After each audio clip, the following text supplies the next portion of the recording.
Qué bueno que está con nosotros. Esto es Conversaciones, comenzamos.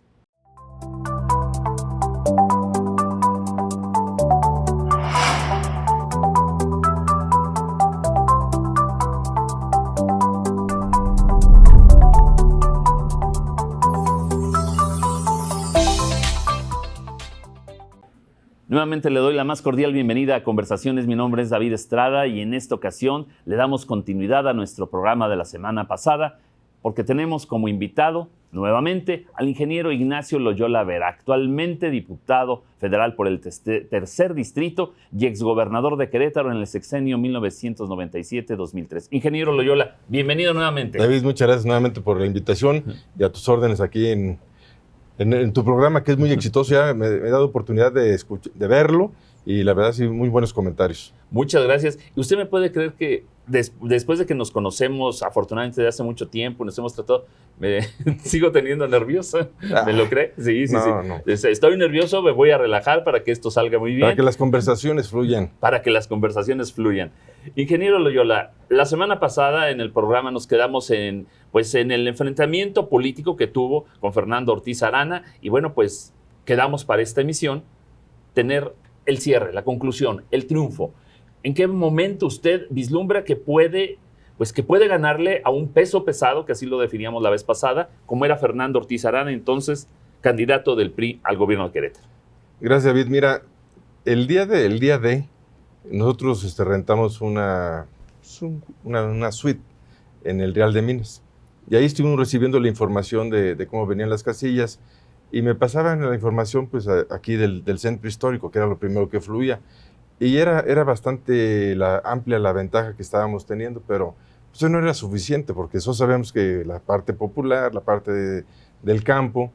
Entonces yo me acuerdo que pedí una acta de una casilla de Santa Rosa Jáuregui, por ejemplo, y me sorprendió mucho ver que también íbamos arriba. Y luego pues ya una de más lejos y se iba reduciendo. Entre más te alejabas de la capital, la cantidad de votos del PRI subía. O sea, aquí ganábamos, iba subiendo y hasta que se invirtió. Por ejemplo, Jalpan y Arroyo Seco, Landa, toda la sierra, pues ahí no se ganó. Se perdió, pero bueno, la concentración de gente está en la zona conurbada, lo que son los municipios, digamos, de la zona metropolitana de la ciudad de Querétaro. Y así fue como se dio el triunfo. Hay una anécdota muy interesante porque pues no salíamos, aunque ya sabíamos, TV Azteca ya había dado por ganadora Acción Nacional en Querétaro, y no salíamos porque faltaban los votos de la sierra, y hasta que finalmente ese día me acompañó aquí Diego Fernández de Ceballos y Santiago Krill, eran como los que venían a defender el triunfo, y le digo a Eduardo, mi hermano, ¿sabes qué? Sal y háblame por teléfono, tú nada más sal y háblame por teléfono. Entonces sale y me marca y entonces ya contesto yo, sí, perfecto, ahorita. Entonces me dicen, ¿quién era? Le digo, es Felipe Calderón, que ya salgamos. Porque Felipe Calderón era el presidente del partido en ese tiempo. Claro. Y ya salimos, porque yo también dije, aparte que ya tenía sueño, dije, pues ya era más de las 12 de la noche, pues ya de una vez para saber qué pasa. Pero ya te das cuenta que en ese momento ya estaba TV Azteca, estaba Televisa, en el lugar donde estábamos nosotros. Cuando estamos en una rueda de prensa ya, cuando se sabía o se decía que habíamos ganado, la cara que tengo es verdaderamente de susto. Estoy verdaderamente espantado. Porque ya no es lo mismo que andes en campaña a que te digan, ¿sabes qué? Ya ganaste. Y por muchas otras cosas, pues te espantas porque vas a entrar a algo que no conoces. Esa es la verdad. Y el llegar a manejar algo que desconoces totalmente, pues te tiene que, por decirlo menos, dar temor. Claro. Y estaba yo atemorizado, porque sí era una situación nueva y además verdaderamente complicada, porque pues lo que no conoces se te complica. Terminó el día, ya todo el mundo se fue, fuimos todavía, ¿te acuerdas? Hubo un festejo a las 3 de la mañana en el Jardín Cenea. Claro. Yo nunca imaginé, cuando dijimos vamos al Jardín Cenea, dije, ¿pero a qué vamos al Jardín Cenea? Estaba lleno de gente. Sí. El Jardín Cenea a las 3 de la mañana, y ahí desde el kiosco, pues alguien sacó había un equipo de sonido, esos robotines, porque no sé quién lo llevó, y ahí sí salió una frase interesante. Yo les digo, después de que les agradezco y todo, la frase final es bienvenidos al nuevo Querétaro. Y empezamos a trabajar en ello con muchísimas mujeres y hombres que que verdaderamente hicieron el cambio. Y te voy a decir una cosa, y bueno, y la comentamos aquí en conversaciones, que el verdadero cambio lo hace la gente. Tú recordarás que uno de los eslogans que teníamos era: lo mejor de Querétaro es su gente, porque los cambios no los hace el gobierno. Una vez me preguntó Pedro Ferriz: ¿y cómo lo hiciste para ganar? Le dije: pues pregúntenle a ellos son los que votaron por mí. Así es. Ellos son los que movieron a la sociedad para votar por Acción Nacional. Y eso es la verdadera cosa que también hemos perdido. He visto ahora en los jóvenes mucho desinterés en la parte pública, en la parte política, y están en sus ondas, están muy metidos pues, en lo que a ellos les atrae. La tecnología, las redes sociales. ¿Sí? Que no está mal, pero no deben olvidar la parte política, la parte social, la parte del compromiso. Y hay una frase que para mí ha dejado de perder vigencia, y lo digo para que se note y para que los jóvenes pues reaccionen y hagan las cosas que tienen que hacer. Cuando éramos chicos, bueno, tú eres más joven que yo, pero nos decían: los jóvenes son el futuro de México. Sí. Después pasó a ser: los jóvenes son el presente. Y hoy, verdaderamente, la frase que a mí me tocó cuando yo era joven, escuchar 1000 veces: los jóvenes son el futuro de México, hoy creo que no está tan vigente. Porque veo a los jóvenes muy ausentes, muy apáticos, y ese es el gran reto para el 24. Y en eso vamos a trabajar.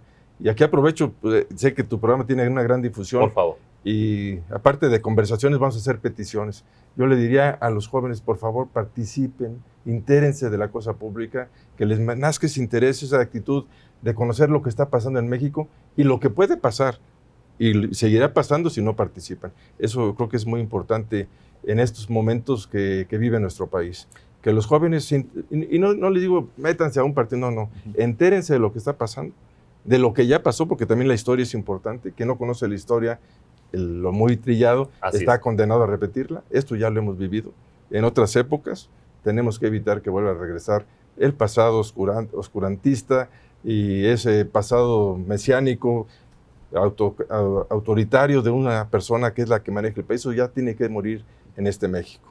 Y a propósito de pasado, yo quiero preguntar: ¿cuál fue el primer contacto con el poder, no sé, del niño, del joven Ignacio Loyola, cuando precisamente siente ese contacto con la política, con el poder, que le pone algo de conciencia en su vida?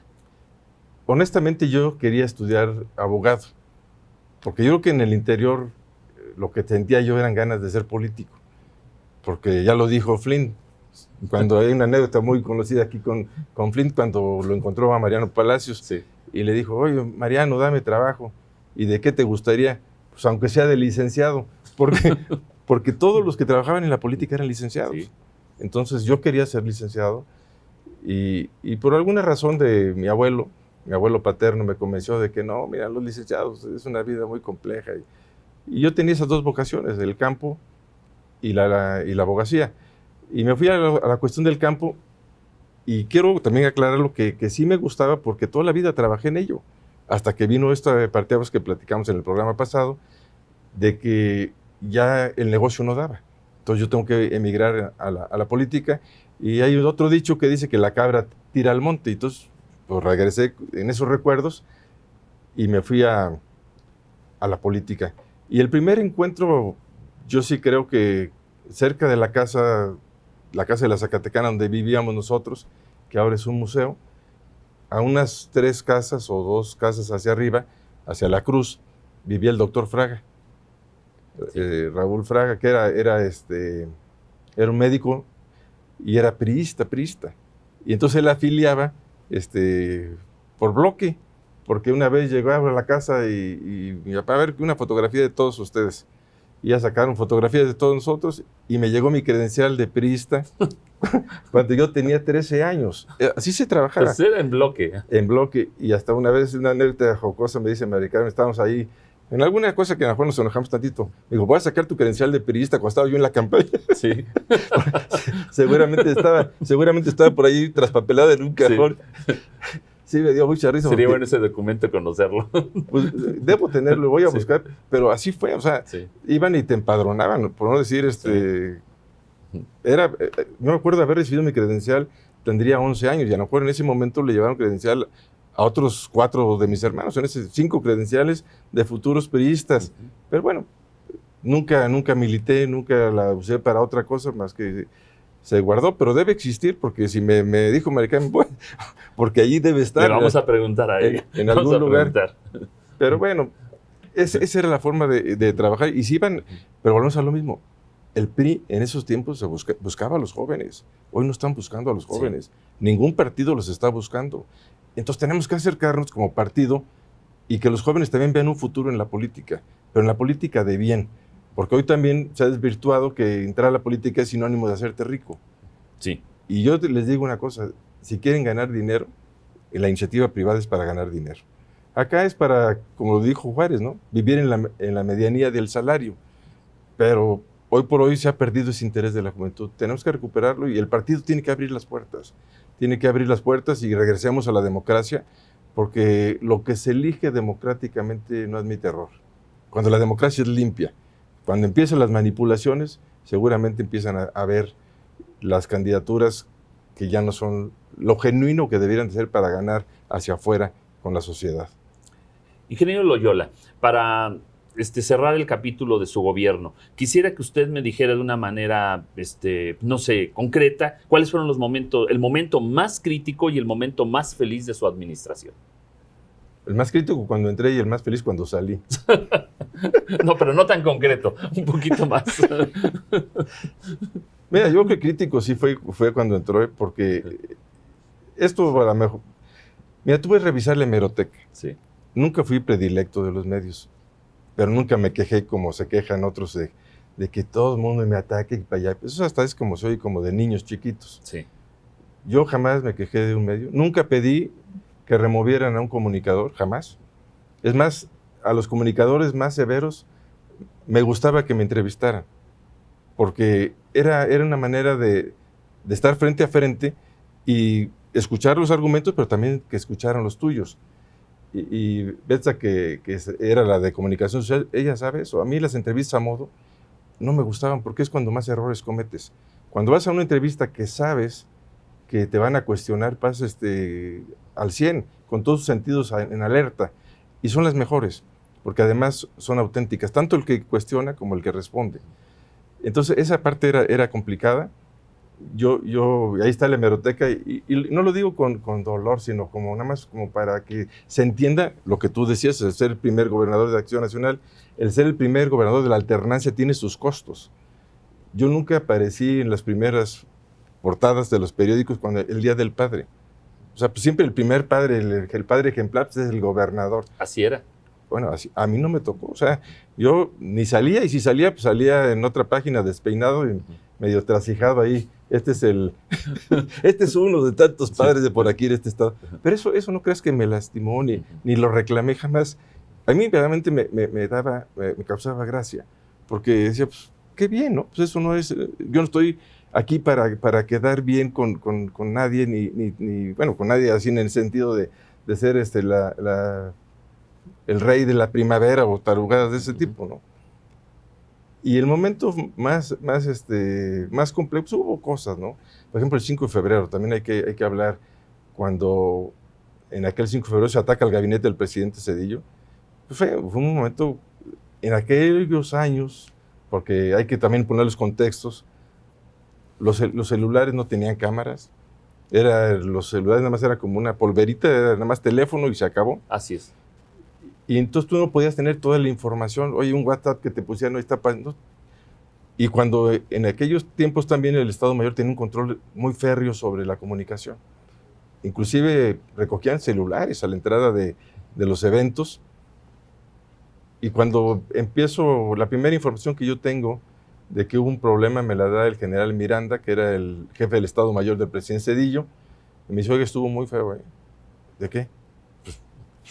Ya me platicó, y una preocupación y como dices tú, una tensión tan fuerte también, si alguien te ayuda, se puede convertir en un momento de felicidad. Y el presidente Zedillo lo convirtió así, porque yo cuando estaba yo con Miranda y dije, ahorita voy a tener que encontrarme con el presidente Zedillo, pues también te da cosa, ¿no? Dice, a ver qué me va a decir el presidente, ¿no? Y me dijo serio, pero me dijo, ¿sí se enteró? Pues sí, presidente, ya me acaban de enterar, y sí es una cosa delicada y no entiendo por qué pasó. Fue más o menos mi comentario. Entonces ya entramos a un salón donde iba a hacer la comida, y llega José Ángel Gurría y le dice, presidente, estuvo usted a punto de quedarse sin gabinete. Y le dice el presidente Zedillo, ¿cómo? Me dice, ¿cómo ves? Perdí la oportunidad de renovar gabinete. Digo, un chiste más al estilo del presidente Zedillo, de humor negro, pero para mí fue oxígeno puro. Sí. Y yo estoy seguro que lo hizo como diciendo, ya no lo... Yo que él sí vio, realmente yo estaba...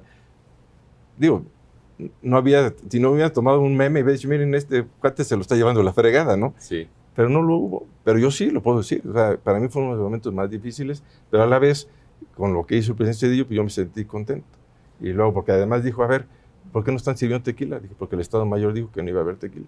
Y él dijo que se sirve un tequilita para todos, para el susto, cuando menos, ¿no? Claro. Y es que pongamos nada más en contexto para las personas que no estén muy familiarizados con el tema. En ese 5 de febrero, un grupo de manifestantes, de inconformes, apedrean el autobús donde iba el gabinete, todo el gabinete legal importante del presidente Ernesto Zedillo, lo apedrean, lo cual puso en riesgo la seguridad de todo el equipo de trabajo del presidente, ¿no? Eso fue lo que ocurrió como un antecedente. Y un antecedente también que iba a provocarse... Hay una fotografía donde pasa una piedra bastante grande por la cabeza del secretario de la Defensa. Uh-huh. Si el secretario de la Defensa le toca esa pedrada y cae, iba a haber reacción inmediata. Claro. Porque el ejército no se iba a quedar cruzado de brazos. Entonces, afortunadamente todo salió bien. Y me acuerdo de una pregunta que me hizo Abraham Zabludovsky, para que veas cómo estaban las transmisiones en aquellos años. Nos tuvimos que ir a la oficina al edificio de Telmex, que está en Zaragoza y 5 de febrero, sí. Para ahí tener el enlace con Abraham Zabludovsky. O sea, cuando ahorita pues tomas un teléfono y te estás comunicando, no con Abraham Zabludovsky, sino a cualquier parte del mundo. Bueno, tuvimos que ir a esa oficina para establecer un enlace, y ahí entre computadoras y cables y archivos, estaba yo hablando con Abraham Zabludovsky, y me dice, lo que sí quedó demostrado que la policía de Querétaro es ineficiente. Le dije, no, discúlpeme. Lo que quedó demostrado que la policía de Querétaro es de lo más eficiente que hay. Los únicos lesionados son policías. Ni un solo ciudadano tiene un rasguño. Y efectivamente la policía reaccionó bien. La gran pregunta es, ¿quién decidió que el autobús saliera con el gabinete hacia donde estaban los manifestantes? Así es. Porque los autobuses estaban en Hidalgo y podían salir por Ángela Peralta a Corregidora, que fue donde yo tomé esa ruta con el presidente Zedillo, y ya, pero alguien decidió que no, allá están los manifestantes, van para allá. Entonces, esas son las incógnitas de la política. Hay un ingrediente que hay que mencionar. Hay que recordar que Francisco Labastida acababa de ser nombrado secretario de Gobernación. Y seguramente dijeron, secretario de Gobernación, candidato a la presidencia, vamos a reventarlo aquí. Sí. Entonces ahí yo también, no que me quiero quitar mi parte de mi responsabilidad, pero yo que sí compartimos, y en algún momento lo platicamos, Francisco Labastida y su servidor, y coincidimos que llevábamos cada quien una parte de la fiesta. Ingeniero Loyola, para cerrar el capítulo de su gobierno, pues a 20 años ya. ¿A 20 años? A 20 años, a 2 décadas de esto. ¿Cómo ve usted su actuación? ¿Cómo ve su gobierno? Si es que lo quiere hacer, ¿qué balance hace? ¿Está satisfecho? Mira, David, esa pregunta siempre la respondo igual. Yo creo que esa le toca corresponderle a la gente que lo vivió, que estuvo con nosotros, que nos ayudó, porque la visión tuya pues siempre sí va a ser más cerrada. En cambio, la gente que vivió en Carrillo, la gente que vivió en la sierra, la gente que vivió en el semidesierto, en San Juan del Río, pues tendrá mejor opinión. Lo que sí te digo es que es un dato importante, que los recursos no eran tantos como ahora, eran menos problemas, menos gente también, pero nosotros empezamos con un presupuesto de 3,000 millones de pesos al año y terminamos con 11,000. Yo creo que ha habido obras que ahí están, que es el reflejo del trabajo honesto de los funcionarios públicos, porque los costos ahí están y no se han caído, y el que se cayó lo tiraron, no se cayó. Y yo creo que eso sí cuenta mucho, pero insisto, no es obra del gobernador, es obra de la gente que trabajó con el gobierno. No me acabaría aquí 2, 3 programas para agradecerle a cuánta gente verdaderamente yo me di cuenta que trabajó con honestidad intensamente por el bien de Querétaro. Como me acuerdo ahorita de cuando me fui a Profepa y que llego allá y me dicen, ¿y usted qué sabe de medio ambiente? Dije, no, aquí el presidente Fox me pidió que yo organice. Entonces pone el Reforma, el coach Loyola. Eso es lo que es el gobernador, es el coach. Sí. Entonces sí tiene, un buen coach, y no que yo lo sea, pero un buen coach tiene que organizar a un equipo ganador. Eso. A un equipo que tenga entusiasmo, que tenga esos deseos de hacer las cosas. Y yo sí creo que esa parte, sí, si me permiten, sí me la pongo esa medalla, porque creo que sí motivé a la gente a hacer su trabajo. Y ahora, diputado federal. Ahora es más difícil motivar 500 fieras en San Lázaro, no es fácil, ¿eh? Sí. No es fácil, y más cuando es oposición totalmente. Pero bueno, yo sí creo que se puede, y alguna gente habrá, porque cuando suben a tribuna, yo sí he recibido información valiosa de gente de la oposición, del mismo Fernández Noroña, que es cada vez que sube paniaguados, pero finalmente digo, mira, esto que dijo es interesante, porque hay que sacarle toda la basura en los discursos y quedarte con la carnita, como se dice, ¿no? Con lo que verdaderamente te va a servir. Y los insultos y todo lo demás, quitarlo a un lado, porque así como los regalos, yo creo que también los insultos no son para ti, son para el puesto. Entonces hay que diferenciar esa parte. Si alguien te va a regalar algo, pues que además que estés consciente que igual no es para ti, o te tratan muy bien, que no eres tú, es el puesto. Igual si te la mienta, pues ¿sabes qué? Pues es al puesto y ahí te la vas barajando. Sí, así es. Pues esa es la política. Y si tú lo tomas personal, es donde ya no la disfrutas. Yo por ejemplo, ahora que estamos un poquito más agresivos en Twitter, pues sí me tunden. Pero yo hasta cuando he desarrollado una capacidad masoquista impresionante, entonces ya a veces hasta me pongo a leer, ya me siento como débil, entonces empiezo a leer y entonces vuelvo a tomar fuerza, porque eso también te nutre, o sea, el que te digan en qué estás fallando. Si es cierto, tú vas a ver que sí es cierto, pero si no es cierto, pues esta no. Entonces esa es la que te nutre. Las que son ciertas, pues sí te dice, híjole, sí, tengo que mejorar acá. Disfrutar la política. Mire, yo que lo conozco de aquellos años, hace 20 años de su administración, y lo conozco ahora, usted es el mismo, desde ese punto de vista, en el trato, en lo que dice y cómo lo dice. Disfruta la política. La verdad sí la disfruto, sí me gusta, pero como que ya soy el mismo, pues no, ya me veo más madreado, pero sí, no. Pero sí sigo teniendo la misma esencia. Si eso me permite decirlo. No, se lo estoy diciendo yo, claro que sí. Sí, digo, decirte tienes razón, o sea, como que no me lo tomen también como vanidoso. Pues sí, la esencia es la que nunca hay que perder. Sí. Yo sí creo que la política es un momento que te toca vivir, y que estuve mucho tiempo fuera. Prácticamente, si terminamos en 2003, prácticamente 18 años fuera de la política. Ya lo dije en alguna ocasión. Lo que más lamento es que mis mejores años no los pude aprovechar en la política. Pero bueno, estoy al final de una carrera no solo política, sino de vida, y con más experiencia, pero el entusiasmo es el mismo. Ese es lo que cuenta, el entusiasmo. Y eso, y la experiencia también. Ingeniero Loyola, ¿puede creer que ya se nos acabó el tiempo? No me digas. Ya se nos acabó. Vamos a hacer un tercer programa. Vamos a hacer un tercer programa. Claro que sí, con mucho gusto. Pero yo quiero invitarlo y quiero dejarle estos minutos, los últimos minutos, para que usted transmita al público, a las personas que nos están viendo del otro lado del televisor o de las redes sociales, que le transmita el mensaje que usted guste, que no hayamos dicho en estos programas. Primeramente agradecerte, David, y yo, ¿verdad? No sé cómo decirlo, pero poca gente, y no estamos aquí en un concurso de guayabazos, pero tú eres un periodista que también se ha mantenido como es. Yo recuerdo mucho un periodista de lo que debe ser, un periodista que sabe la trascendencia de lo que se dice, y eso cuenta mucho en la honestidad periodística.